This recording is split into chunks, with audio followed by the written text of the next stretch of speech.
Good afternoon on this. I was going to say July again. I got July in my mind. I don't know why. I said that in August. Now it's September.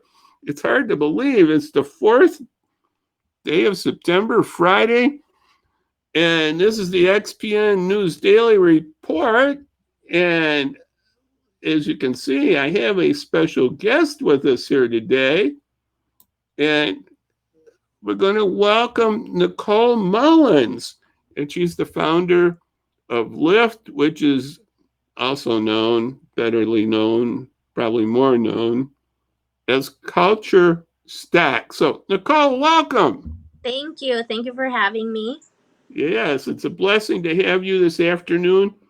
And I just want, I got to know Culture Stack when I was with the president of Kiwanis and other times with Kiwanis Club. We visited your downtown location several times, and it was always a joy. So, why don't you just give us a little background on how you got into this or this thought and how it got going? And then we'll talk a little more about other plans that you have. But how did you get into this idea of this culture stack? Well, it's kind of a long story. Oh, long story. We got time here. I'll try to expedite it, but I was born and raised on the east side of Aurora, and I graduated from East Aurora High School in 1997. And during my time there, obviously, that was kind of a different era for the city. There was higher gang violence and stuff like that.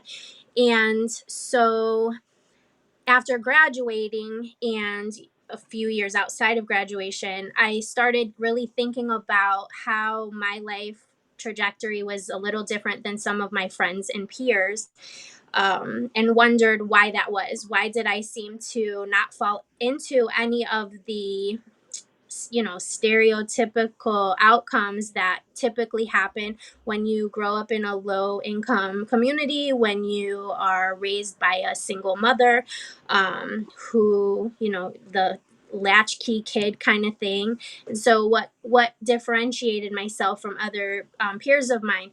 And I noticed that a lot of my friends that had the opportunity to go away to college or move away, that each of us were more so gifted in either athletics or the arts or in some capacity, to where teachers were really pulling us into those after school programs. And so our after school time was not filled with, trying to figure out what to do with our time. We were in, dance team practices, musical practices, sports practices, and things like that.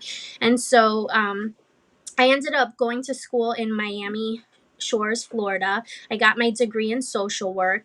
And while I was in the social work program there, one of my graduation assignments was to create an agency to do a gap analysis on a community and to create an entity, an organization to fill a need. And so all of this was intended to be, in theory, not a real life organization. And I chose to do my gap analysis on Aurora. From there, I learned that there were limited opportunities. Budgets were being cut in, schools for arts programs. The city youth services department at that time had really cut back on its funding and services. And so that's kind of how, well, that is how Lyft Aurora was born. And so after the assignment was done, I started thinking, I really want to do this. There's, when you don't have a disposable income as a family, as a parent, you do not have the same opportunities. And so Lift Aurora was really developed to create those opportunities that do not put a financial burden on parents and kids in the community. And so I started recruiting for board members. And from there, I met a lot of people that were active in the community already. I was still living in Florida at the time. And one of our board members, Jeannie Norris, she's a past board member, but Jeannie Norris was like, I really want to see a bookstore in Aurora and in downtown Aurora. A city's not a city without a bookstore. And is there a way for us to work that into the mission of Lyft? And so, we thought about it as a board and thought, two of our biggest barriers, or biggest needs as an organization is a space for our programming and funding for our mission. And so the bookstore would really meet both of those needs. So we reached out to city council. We had through our board members, we had ties within the city. They kind of facilitated the groundwork in approaching the city, getting on the finance committee agenda, and all of those things. And I want to say we spoke at the finance committee in late July. It went before city council in August of 2018, and we got our keys by September 15th of 2018. And so that's kind of how it happened. And then Culture Stock just took on an entire life of its own. Okay, so how long was the building then downtown there? How long were you down there then? We officially did our soft opening October 15th of 2012. I said 2018. I know, that's what I was trying to. That was fast. Oh, I thought you were young. That happens to me, not to young ones. Come on, go on. I'm double. No, it was 2012. Yeah. So we got our keys and did our soft opening October of 2012, and then we were there for 6 years. Okay, that's what makes. Yeah, I know it was a little while. I know it wasn't just a year or something. So then what happened after that? Explain where you're at right now. How then something. It's like it's like COVID-19 happened, but it's similar, but not quite. Explain what happened downtown there with your store there. So we were there for 6 years, and throughout that time, it's an older building, and there was constantly water leaking from different spaces over the Oh, years. geez, wow. The windowsills, walls, ceiling, you name it, it was leaking. And, we would notify the city and they would come out and patch it or whatever. And then Right. then the water would find a new exit location somewhere else. And so, after 6 years of that, we had a volunteer who we were actually, we were in a position where we were looking to hire our first paid employee, an operations manager, for us to be able to expand our footprint in the community. And so this woman was in the bookstore more as we were prepping her to take over operations management, and she started noticing after a couple of months a correlation between feeling ill when she would be in the space for long periods. Oh, no, I don't like to hear this part. Sorry about that. Okay, go on. Brought it to my attention. She asked if I was feeling those same things, and I was like, well, yes, but I just assumed it was attributed to an autoimmune disease that I had recently been diagnosed with, Okay, okay. because the symptoms are the same in a lot of the cases. And so we ended up having A doing test, huh? an air quality test, and it did come back that there was toxic black mold in the space. Wow. The city had their long-term goals. We had always known their long-term goals were to tear down that building, actually, and that whole stretch from City Hall down to Culture Stock, because they wanted to expand the Riverwalk. But I Well, they guess, want to expand City Hall, maybe too. Maybe, I don't know. There's some. I got to think that's down the road there in some of those buildings. They just can't believe the city. Oh, go on. yeah, so we knew it wasn't for a forever thing. And Right.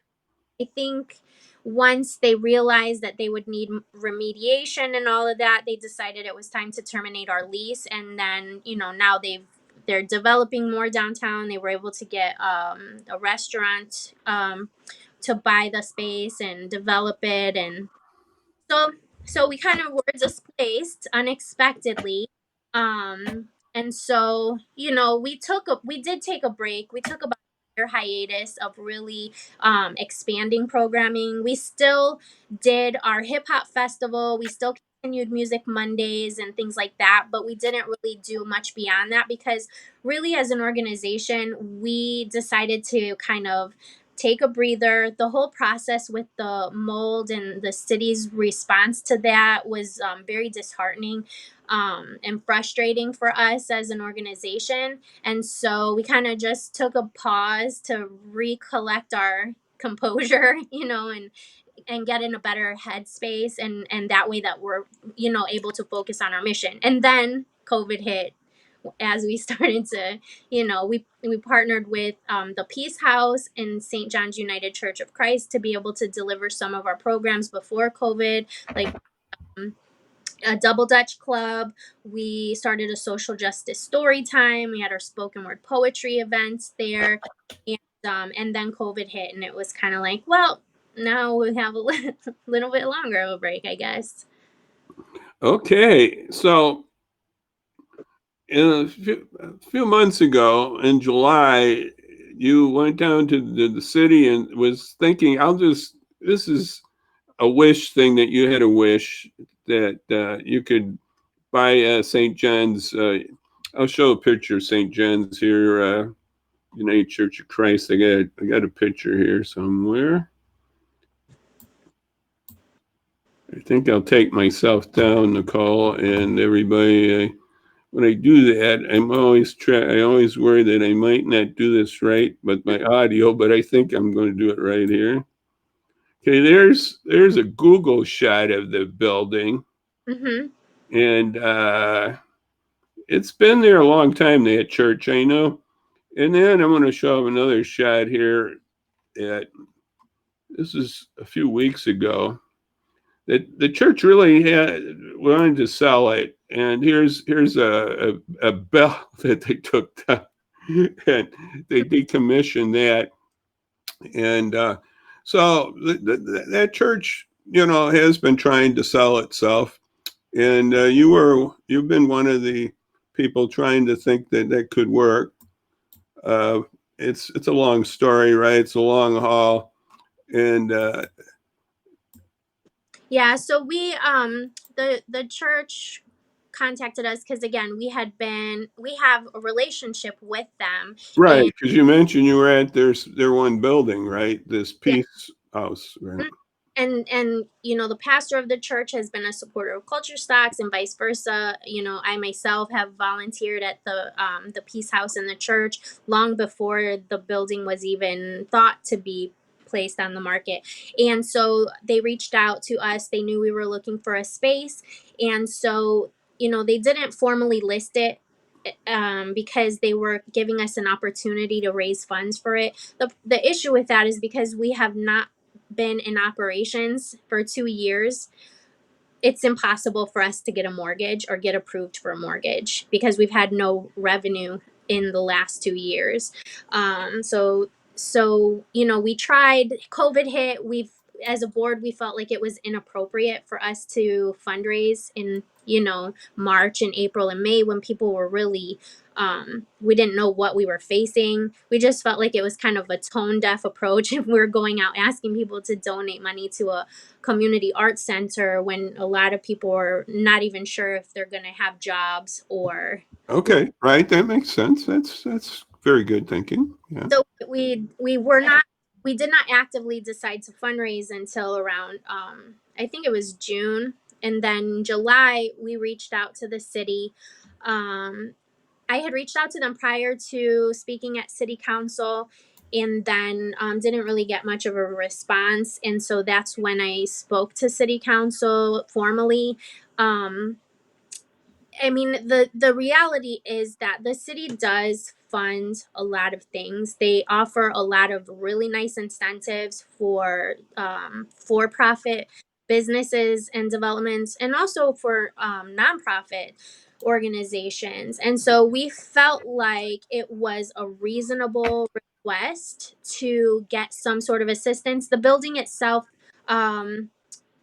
it was a little over 200,000. I think it was 215,000 was the asking price for the church. And so we felt like, given in the context of other other grants and donations they have given, or development agreements they've given to other nonprofits and for-profit entities, we felt like it was a realistic, Right, right. a reasonable ask. I mean, we serve the entire community.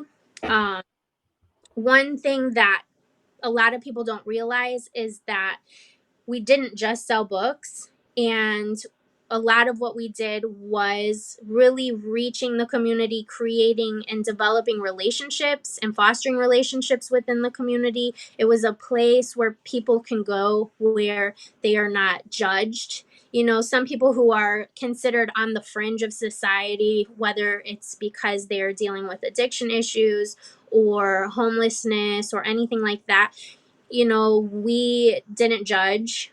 We don't judge.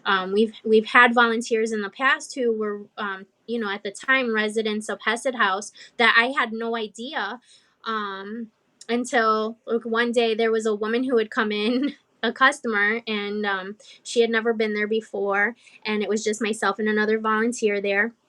And the lady comes in and she's like, "Oh, this place is so cute. Like, but what do you do about the homeless people?" And I asked her, you know, I was kind of like, "Well, what do you mean?" She goes like, "Don't they come in and just like, bother? Aren't they bothersome? How do you keep them out?" And I said, "Well, this space is for everybody. I don't, you know, we don't care what your address is, but we care about behaviors. If someone is coming in here belligerent and confrontational, I don't care if they live in Naperville, Geneva, or Hesed Or House." Batavia? Yeah, yeah, or Batavia. We'll let Batavia slay. Okay.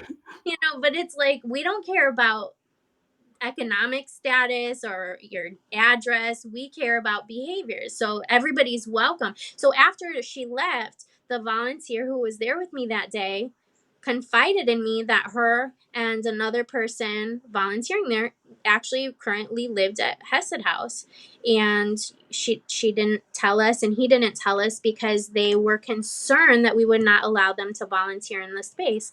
And so, you know, that's just one story of many that I've had over the years, to where Culture Stock really was a home for everybody. And you know, even after we closed, I received emails from people expressing, you know, their sadness over it and expressing what it meant to them. And it was really interesting to hear, because when you're in it, you know, you're just trying to run a space and make sure it goes off without a hitch and trying to deliver programmings. You really don't have time to pause and think about the real impact that you're making in people's lives as an organization. And so it's kind of nice to know that. And I think it's also important for the community and the city to recognize what kind of impact Culture Stock had, and why it's important that we are able to serve the community, and again in a physical space. Yeah. And so I know there's bidding for this building. It's a bidding. I know you've gave me a little of that before we got on air here. So that's up in the air on that. So maybe there's other opportunities. We'll hope for Culture Stack, and maybe the community. I hope the community can come up and give a helping hand here of some other thoughts, other ideas, and help you with that to keep it going. You know, I'll be honest with you, I knew more about the book side than the other community things you were doing.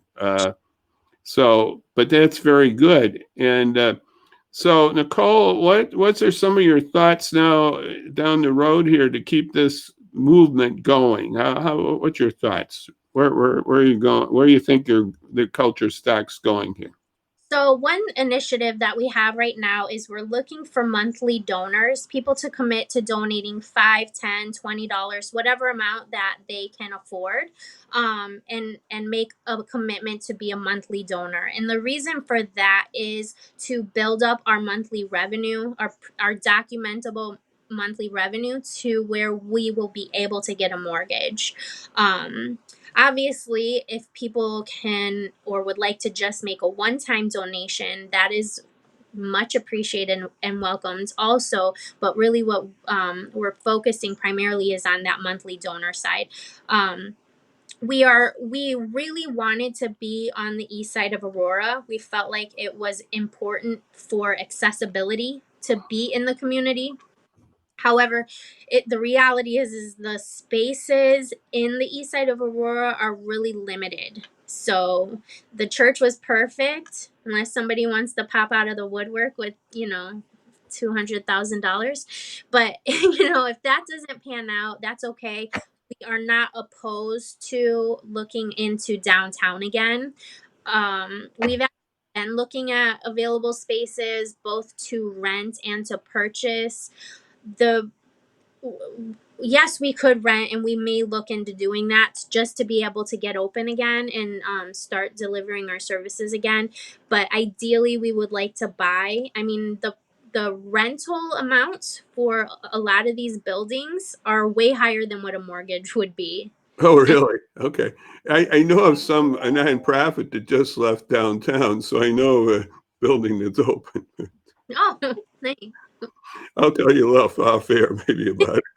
But that's interesting. The rent might be higher. That's true. I guess that is true. So it's hard to. It's a catch-22. You got to build up the revenues too, though. Right. So Yeah. that's we are committed to reopening in Aurora somewhere, preferably on the east side of Aurora, but we're not going to, limit ourselves. If an opportunity presents itself to where we can open on the east, in downtown, that's okay too. We'll make it work. So that's really our focus is on fundraising right now. Yeah, I think the way you've been talking, I think it's too bad that you weren't, well, this COVID is affecting the fundraising. So many nonprofits got, I guess it's called PPP money. And I know some that got that, and depends on how many employees they had and this and that. So they got a little around this time, but with culture stack, that's a little more difficult at this time, Right. and to get yourself off the ground here too, with this COVID-19 out there. Yeah. And we've applied for some grants. We've applied for the Dunham Fund grant. We've applied Oh, for okay. Mm-hmm. Grand Victoria grant. What we have found though is that a lot of these grants have shifted their focus. Whereas typically we would qualify and a community arts center would qualify. They Right. are to support COVID relief. And so in those cases, we do not, because it's we're in a different situation, right? We're not trying to sustain an existing building, we're trying to expand. And so right now, a lot of the funding is going to sustain organizations in their existing operations. Okay. Okay. Well, we've got an address here. This is a Facebook address that you can look more at what's happening, and you're still doing those community activities, right? Some of those activities, right? Even though you don't have that building. Well, we didn't do our hip hop festival this year because of COVID. Um, Right. we are going to be restarting like our spoken word poetry event and some things like that soon. We haven't officially resumed programming yet, Okay. Okay. but we will be soon. Okay. Okay. Well, I mean, that's outside the bookstore Yeah, avenue, outside a building per se. You're going to be doing stuff outside until we get that building, but you can still do things for the community without the building. That's what I'm trying to get to, right? absolutely. Yeah. So here's their Facebook site, and Facebook and .com/culture shock stack. Oh shit! I ain't gonna say that. Sorry, Nicole.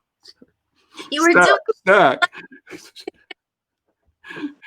Sorry about that. Culture so. stack.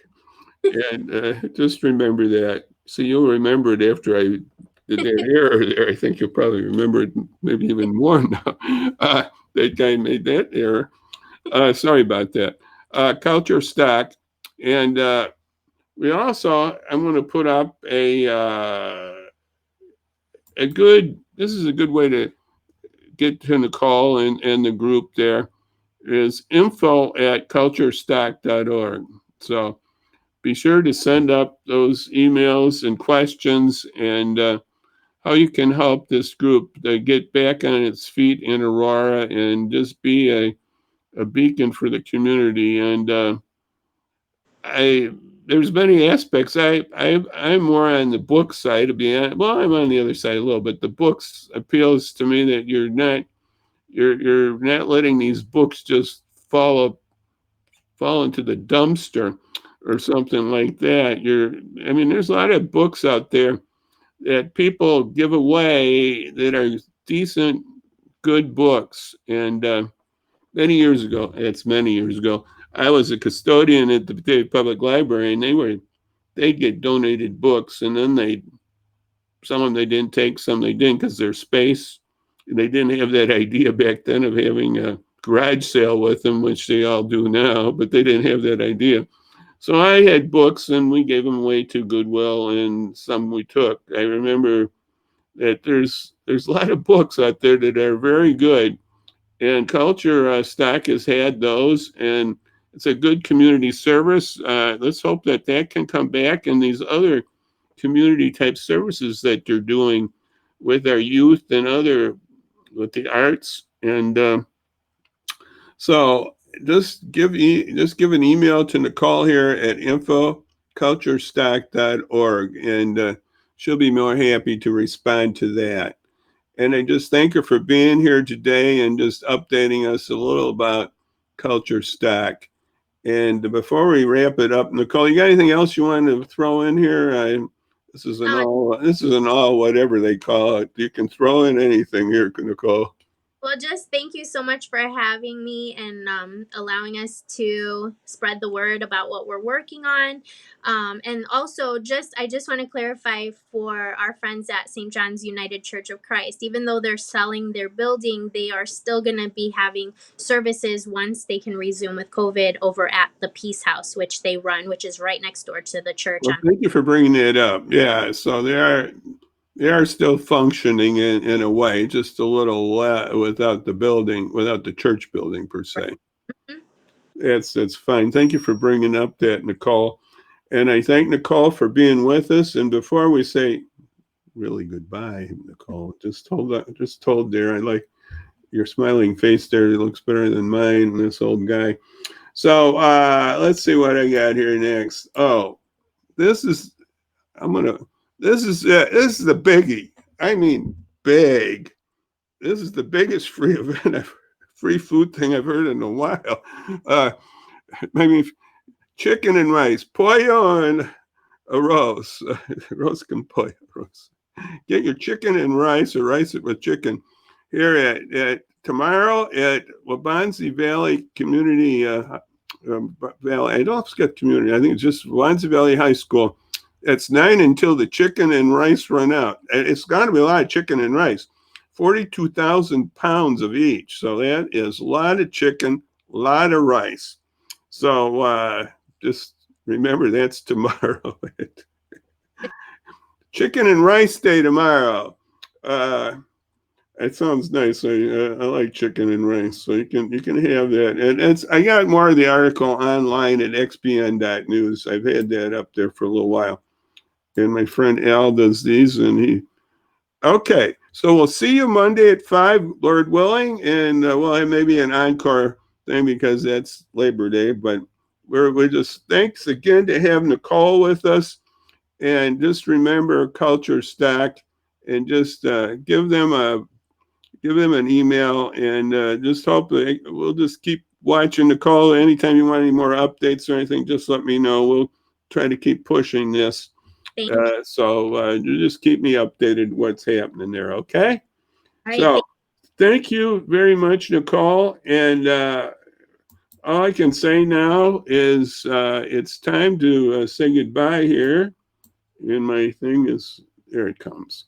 God bless everybody out there. And bye-bye. Bye-bye now. Okay.